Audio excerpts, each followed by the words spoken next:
Hello Eternum and welcome to KOTT News, Eternum's #1 source for news, and this is the War Report. Dynamic change in the history of Eternum 2 nights ago as the forces of Stronghold adversely possessed the Restless Shores. KOTT news crews were distracted in Everfall and were unable to get immediate reactions.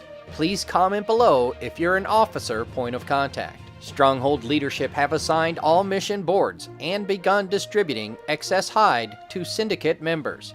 Available daily. Turning to the weather, and once again the sun shines all day long well into early evening until northern cold fronts and southern tropical swells collide, bringing a 25% chance of invasion throughout the night.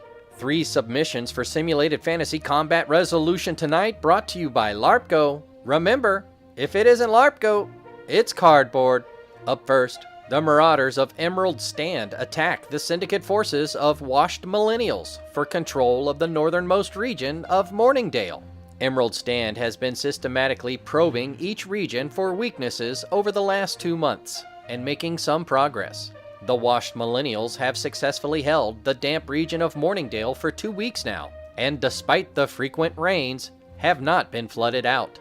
Then, the Syndicate forces of Bobby climb onto the western bluff and challenge the current monarchs of Landlords for their crown.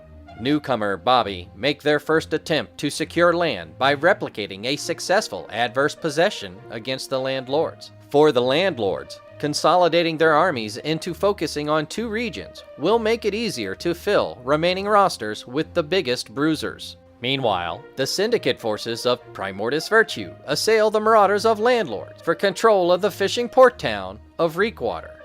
Primordius Virtue exercising their right to rematch for a second time this week. Will they get the edge this time?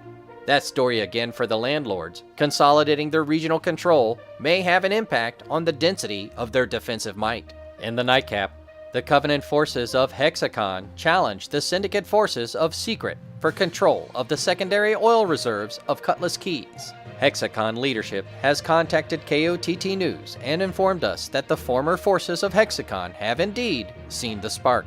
Secrets continue to maintain regional control over 2 regions, allowing for rapid access and bonuses for themselves. They're sure to fight to keep all that. We'll have the outcomes and reactions from the citizens tonight at 11. Until then, this has been War Correspondent JChalant, KOTT News.